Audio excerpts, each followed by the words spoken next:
Me llamo Mark. Ahora tengo 41 años, pero esta historia empieza unos años atrás. En ese entonces, todo se trataba del camino del buen empleo. Era ingeniero de software y la gente pensaba que lo tenía todo resuelto. Al menos en el papel, era una buena vida. Pero la mayoría no entendía por completo la sensación de estar en una cinta de correr, avanzar y avanzar sin parar. Pensándolo bien, supongo que empecé a sentir la necesidad de hacer algo distinto. Tenía esa convicción, la urgencia de tener un propósito real en lo que hacía. Era difícil de explicar. No estaba infeliz exactamente, sino insatisfecho, como comer comida insípida todos los días. Te mantiene vivo, pero nunca disfrutas realmente el sabor. Esto llevaba sucediendo desde hacía años.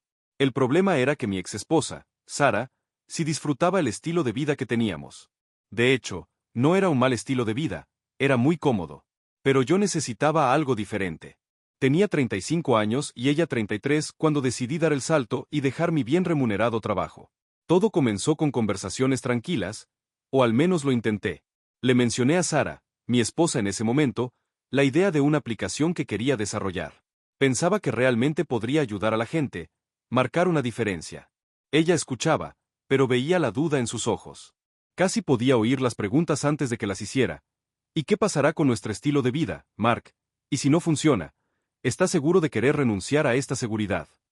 Era razonable cuestionarlo. Yo no tenía todas las respuestas. Sabía que no podía seguir viviendo como un engrane en una enorme y muy rentable máquina. Cada vez que sacaba el tema, sus ansiedades se hacían presentes. Sara señalaba todos los problemas prácticos, todas las razones por las que era una idea arriesgada o hasta tonta. Estaba preocupada. Lo entiendo ahora. Yo tenía un muy buen salario, llevábamos una vida cómoda. Renunciar a eso parecía una locura para la mayoría. En ese entonces solo tenía un plan muy general, pero sentía con fuerza que necesitaba construir esa idea. Traté de tranquilizarla, le dije que tenía ahorros suficientes para cubrir mi parte de los gastos, y que ella podía hacerse cargo de los suyos. No estaba nada entusiasmada. A Sara le inquietaba el impacto en nuestro estilo de vida y la imagen que habíamos construido.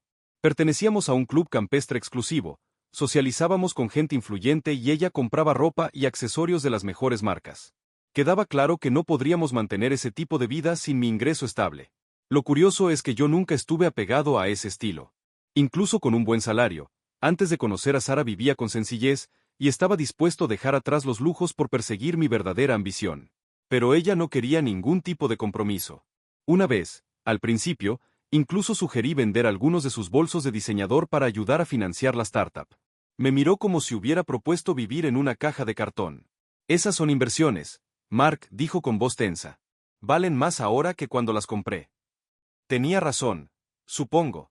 Pero mi sugerencia no se trataba realmente de ganar dinero con los bolsos, sino de mostrar que estábamos juntos en esto, como un equipo. Para Sara, la idea era que yo desarrollara mi proyecto en mi tiempo libre y que, una vez que empezara a mostrar potencial, entonces sí considerara dejar mi trabajo. Sonaba sensato, ¿verdad? El problema es que no era realista. La empresa en la que trabajaba era intensamente competitiva. Fácilmente trabajaba de 10 a 12 horas al día. Tras ese desgaste mental, era casi imposible concentrarme en algo más. Esperé, cargando con mis inseguridades y con sus constantes dudas por 2 años más. Hasta que, un martes por la mañana, simplemente renuncié. Sin discursos dramáticos, solo un breve correo de renuncia. Sara, naturalmente, se enfureció. Pero por primera vez sentí una certeza que no había tenido antes. Tenía un esquema básico de lo que quería construir y me bastaba. Dejé de asistir a eventos sociales y de viajar, solo cubría mis gastos y dediqué todo mi tiempo a mi nuevo proyecto. Al principio, al ver mi determinación, Sara intentó comportarse como una esposa comprensiva. Quizá pensó que aún podría beneficiarse de mi posible éxito. Me daba palabras de ánimo, me daba palmadas en la espalda, incluso algunas muestras de confío en ti. Pero conforme pasaban los meses y el dinero no llegaba, ese apoyo desapareció. Empezó a decir cosas como: está bien, Mark, te doy 6 meses, si para entonces no funciona, buscas otro trabajo. Ignoré su ultimátum. Sentía que estaba en el camino correcto, y aunque tomara más tiempo del esperado, estaba dispuesto a esperar. No estábamos en bancarrota. Tenía ahorros suficientes para aguantar al menos 5 años con un estilo de vida modesto. La hipoteca de la casa y el auto ya estaban pagados, mis tarjetas de crédito sin deudas, solo teníamos los gastos diarios de comida y servicios, además de que Sara tenía su propio empleo para cubrir sus gastos. Era menos de la mitad de lo que yo solía ganar, tal vez incluso menos, pero las necesidades básicas no eran el mayor problema. Lo que le molestaba era la pérdida de la vida extravagante que yo solventaba. Antes, volábamos en primera clase, pasábamos semanas en lujosos resorts del Caribe, comíamos en restaurantes costosos porque teníamos el dinero, y había bolsos de marca, joyería cara, compras en tiendas exclusivas. Sara lo disfrutaba todo y nunca debía mirar los precios porque, mientras yo trabajara, el dinero no era un problema. Cuando renuncié, ese mundo se esfumó y ella me guardó rencor por eso. Las discusiones empezaron de forma sutil, con comentarios sarcásticos sobre todo el tiempo libre que tenía mientras ella cargaba con la responsabilidad. Nadie le pidió que hiciera eso, por cierto, ella lo hacía para mantener las apariencias.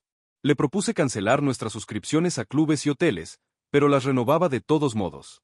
Se sentía demasiado avergonzada de recortar gastos, así que siguió con la misma vida, pero esta vez con sus propios ingresos, y no estaba contenta.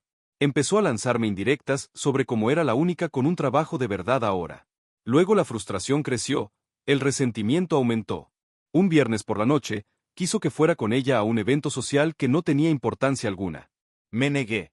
Cuando regresó y me encontró trabajando hasta tarde, explotó. No me inscribí a ser la única que trae dinero a la casa. Dijiste que esto sería temporal, gritó. Fue la primera gran pelea fuerte y desagradable, y las cosas solo empeoraron. No había vuelta atrás. Se quejaba de que tuviéramos que cancelar nuestro viaje anual de esquí a Suiza, de no poder ir de compras como antes. ¿Quieres que pase de Prada a tiendas de segunda?, me preguntaba. Cada factura que dividíamos era motivo de conflicto. Si proponía recortar gastos innecesarios, ponía los ojos en blanco. Tal vez si tuvieras un sueldo, no tendríamos que hacerlo, soltaba con enojo. No me casé con un hombre en la ruina. Realmente traté de mantener la concentración, de seguir avanzando, de ignorar su negatividad, pero Sara lo hacía increíblemente difícil. Nuestras discusiones se volvieron más crudas, más personales, como si buscara que me sintiera mal. Empezó a exhibirme ante nuestros amigos, al principio con bromas sutiles sobre cómo estaba explorando mis opciones mientras ella trabajaba más horas. Luego pasó a un desdén abierto. Un día llegó furiosa porque en el club alguien le había preguntado si estaba entre trabajos. Sara estaba indignada. ¿Te das cuenta de lo humillante que es? Sí, Seo. Todos piensan que eres un fracasado. Me hizo sentir coraje conmigo mismo por haberme importado alguna vez la opinión de esa gente. Algunas noches ni siquiera se molestaba en volver a casa, argumentando que tenía que trabajar hasta tarde. Cuando regresaba, apenas me hablaba. Si intentaba abrazarla, se ponía tensa. Si trataba de besarla, ofrecía la mejilla.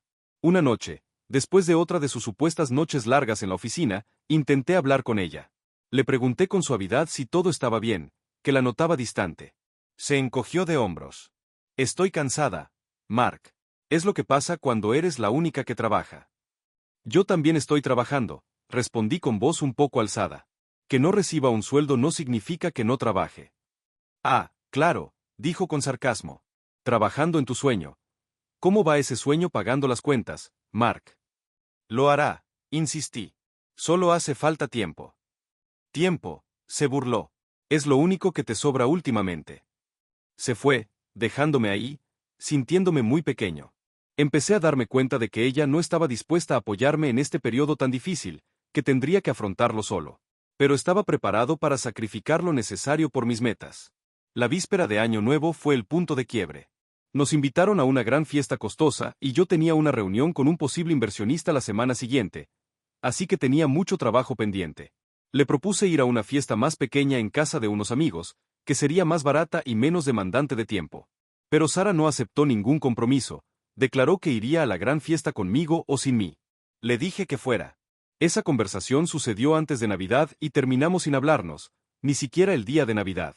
Ni estuvo en casa, solo dejó una nota diciendo que estaría con su tía. En la víspera de Año Nuevo, se alistó y salió en la tarde. Para eso de las 9 o 10 de la noche, empecé a sentirme solo y con remordimientos por dejarle las fiestas sin mí, así que me vestí y conduje hasta la fiesta. Intenté llamarla, pero su teléfono estaba apagado o tal vez no tenía señal. Afortunadamente, tenía la invitación en mi correo y logré entrar. El lugar estaba lleno de gente y fue difícil encontrarla antes de la medianoche para darle un abrazo de Año Nuevo. Finalmente la encontré, pero la escena no fue la que esperaba. Estaba con un hombre a quien presentó como un amigo, aunque se notaba que había algo más. Él se veía incómodo al verme y dijo algo así como que se habían encontrado por casualidad y habían decidido pasar la noche juntos. Respondí que los dejaría solos. El hombre dijo que se iría y que yo debía quedarme con Sara. Ella no se alegró de que apareciera. Le pregunté si teníamos otros amigos ahí.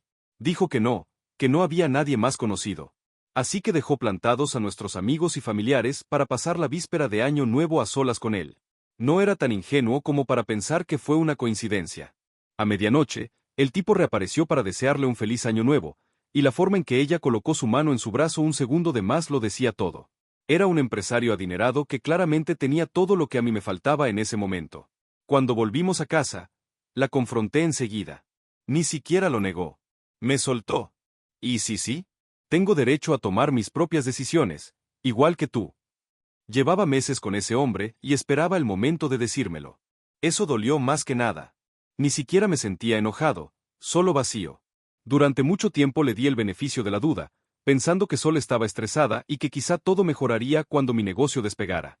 Pero ella ya había desconectado sus sentimientos de nuestro matrimonio, física y emocionalmente, antes de que yo siquiera me diera cuenta.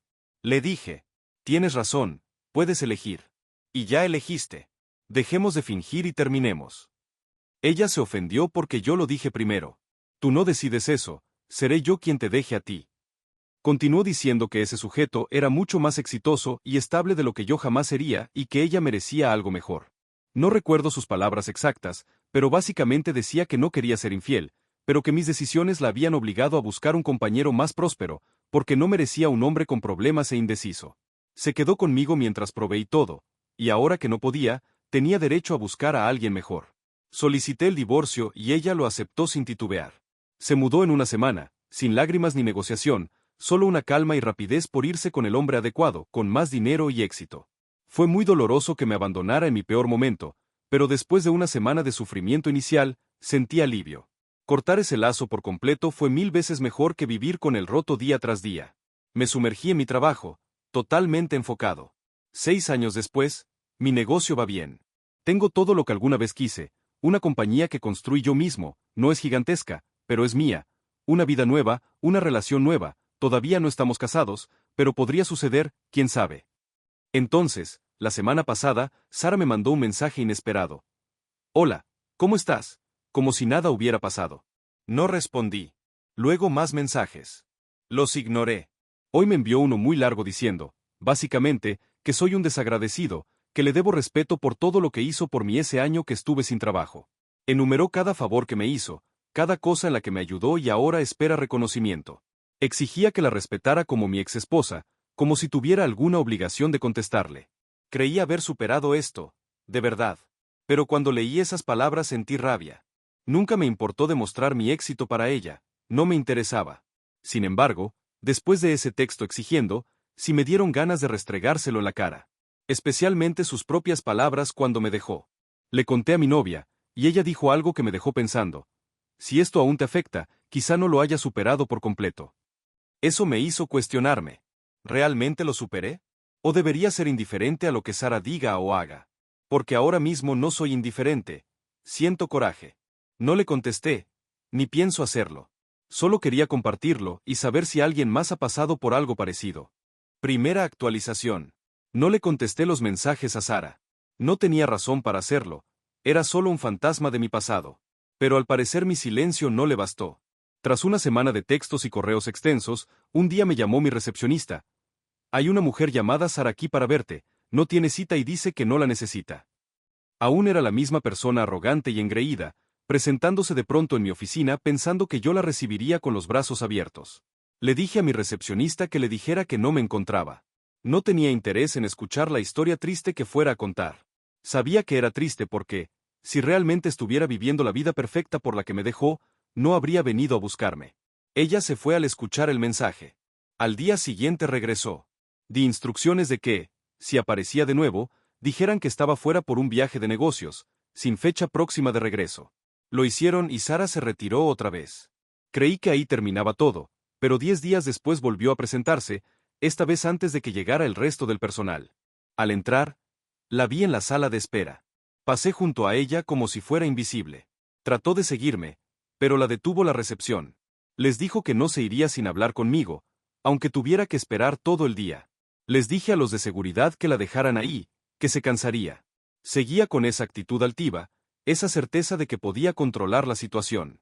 La mujer que una vez alardeó de sí misma y que me despreció por no ser lo bastante exitoso, ahora estaba en la recepción de mi empresa esperando verme a mí, a quien abandonó. No encuentro la palabra exacta para describirlo. No fue satisfactorio del todo, solo me resultó extraño.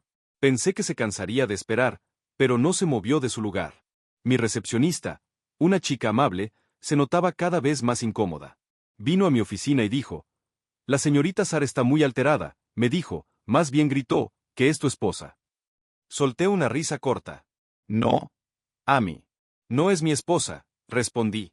«Es solo un fantasma errante de mi vida pasada. Por favor, ignórala». Más tarde, por la tarde, salí a buscar unos archivos en la impresora del pasillo, y al pasar por la recepción, Sara se levantó de golpe. «Mark», exclamó en voz alta. «¿Por qué no me dejan entrar? No saben quién soy. Soy tu esposa». Me detuve, la miré directamente y le contesté en tono sereno. «No, Sara, no eres mi esposa, y a nadie aquí le interesa saber quién fuiste». Noté cómo esas palabras la impactaron. Bajó la mirada un poco, y con voz más suave, casi suplicante, preguntó: «¿Podemos hablar? Solo unos minutos en privado». Dudé. Finalmente dije: «Está bien. Mi oficina. 5 minutos». Me siguió, mirando las fotos enmarcadas en la pared, mi equipo de trabajo, y una discreta de mi novia Lisa y yo en una caminata. Sara extendió los brazos como si quisiera abrazarme, pero me aparté. «No lo hagas», dije con firmeza y sin alzar la voz. Se sobresaltó, dolida. «¿Por qué?», preguntó alzando el tono. «¿Por qué me odias tanto? ¿Por qué eres tan orgulloso, tan reacio a hablar conmigo, a contestar mis mensajes? Fui tu esposa, Mark, merezco algo de respeto». Estaba cansado. Había sido un día largo y no tenía energías para dramas. «Sara, ve al grano. ¿Qué quieres?». Se quedó en silencio unos segundos y luego, en voz baja, dijo: «Cometí un gran error, Mark. De verdad la regué».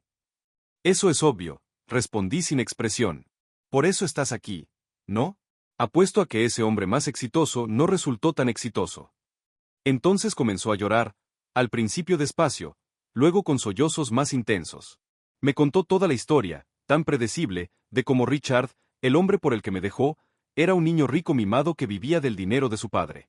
La llenó de regalos, viajes y lujos. Ella dejó su empleo pensando que ya no tendría que volver a trabajar. Se casaron, viajaron por el mundo y vivieron rodeados de comodidades. El problema era que Richard se negaba a trabajar y no aportaba nada al negocio familiar. Su hermano mayor, que si trabajaba con el padre, lo resentía profundamente. Al final, el padre cedió toda la empresa y las propiedades al hermano mayor, dejándole a Richard solo una pequeña casa y una fábrica en bancarrota a modo de herencia de lástima. No pudo gestionar la fábrica y quebró. Richard se volvió cruel y hostil cuando se quedó sin dinero. Un día, simplemente la abandonó. Sara luego descubrió que la casa estaba hipotecada y como Richard no podía pagar, el banco se la embargaría. Acudió a la familia de él, pero la rechazaron, diciendo que no tenían nada que ver ni con ella ni con Richard. Sí, fue una vuelta de tuerca sorprendente, pero no sentí conmoción ni compasión. ¿No se lo buscó ella misma? Se lo pregunté, con frialdad. Sigo sin entender. ¿Qué quieres de mí? ¿Por qué estás aquí? Me miró incrédula, como si no comprendiera mi indiferencia. Continuó. Dejé mi empleo por él, pensando que nunca más tendría que trabajar. Ahora necesito mantenerme, pero llevo años fuera de la industria. La tecnología ha cambiado mucho y no sé cómo ponerme al día. No tengo dinero para capacitarme. Nadie quiere contratar a alguien que lleva tanto tiempo sin trabajar. Pero tú me conoces, Mark, sabes de lo que soy capaz. La interrumpí. Me estás pidiendo trabajo. No podía creer su atrevimiento. Ella asintió, con las lágrimas corriéndole por las mejillas. Sé que no lo merezco, dijo, ahogada en llanto. Pero por favor, dame una oportunidad. Solté una carcajada irónica. Me menospreciaste cuando quise construir algo por mi cuenta. Te burlaste de mí, me guardaste rencor, me abandonaste cuando más te necesitaba. ¿Y ahora quieres que te contrate? Lo siento, Sara, pero esto no es una organización de caridad. Ella suplicó. Ni siquiera tengo un lugar decente donde vivir. Comparto un apartamento diminuto con una desconocida que encontré por internet. Vendí casi todas mis cosas para sobrevivir. No me queda nada de ahorros. Como comida barata y sopas instantáneas. Ya no tengo coche. Lo vendí para pagar la renta. Nunca imaginé que llegaría a esto, y sé que todo fue mi culpa. Fui tonta. Ahora me doy cuenta. Me cegó la riqueza, la seguridad. Pero mírate, Mark, lo lograste. Me demostraste que estaba equivocada y estoy muy orgullosa de ti. Dejarte fue el peor error de mi vida y me arrepiento de todo lo que te hice. Lo dijo con una mirada desesperada, como si eso fuera a ablandarme. La interrumpí con firmeza, pidiéndole que dejara de manipular. Le dije que se había equivocado de lugar y que no recibiría ninguna ayuda de mi parte, ni empleo ni nada. Intentó tomar mi mano, pero la retiré enseguida, me resultaba repulsivo incluso el contacto. Vaciló un segundo, con voz casi inaudible. Tenía miedo de lo que me deparaba el futuro. Tomé malas decisiones, pero ahora comprendo mejor las cosas. Tuvimos algo genuino, Mark. No podemos intentar de nuevo. Negué con la cabeza. No, Sara, no podemos. Y lo que tuvimos no era genuino, era un intercambio. Te enamoraste de la vida que yo pagaba, no de mí. No puedo seguir con esta conversación. A mi novia no le parecería. Hubo confusión en su mirada. Novia. Repitió. ¿Tienes novia? No pude evitar esbozar una pequeña sonrisa de satisfacción. No era necesario, pero tomé el portarretratos de mi escritorio, la foto de Lisa y yo en una caminata reciente, donde se ve claramente el anillo de compromiso en su mano. Sí, dije con calma. Ella es Lisa. Miró la foto con ojos desorbitados. Pero nunca publicas fotos con ella, balbuceó. ¿Es real? Pregunté a amigos en común y nadie mencionó que tuvieras pareja. Porque Lisa no necesita ropa de diseñador ni fiestas extravagantes para sentirse feliz, expliqué. Valoramos la privacidad y buscamos sentido en lo que hacemos. No necesita que sea millonario para quererme. Era la verdad, palabra por palabra. Sara no dijo nada, solo continuó llorando, de verdad desconsolada. Por primera vez se veía realmente abatida. Hasta entonces parecía albergar la esperanza de recuperarme. Ahora esa esperanza se desvanecía. Se secó las lágrimas y murmuró. Es demoledor darme cuenta de que pensé que estaba eligiendo lo mejor, pero en realidad tiré a la basura lo más valioso que tenía. Creo que aquí ya terminamos, Sara, dije con voz serena. Vete. Se quedó un instante más, como si quisiera decir algo, pero no lo hizo. Se fue. Ese mismo día le conté todo a Lisa. Ella me escuchó atenta, con su mano sobre la mía. Cuando terminé, me preguntó, ¿cómo te sientes? Me sorprendió mi propia respuesta. No me sentía resentido, ni eufórico, ni triste. En teoría, aquello debía darme cierre, pero no experimenté ninguna alegría ante la desgracia de Sara. Simplemente no sentí nada.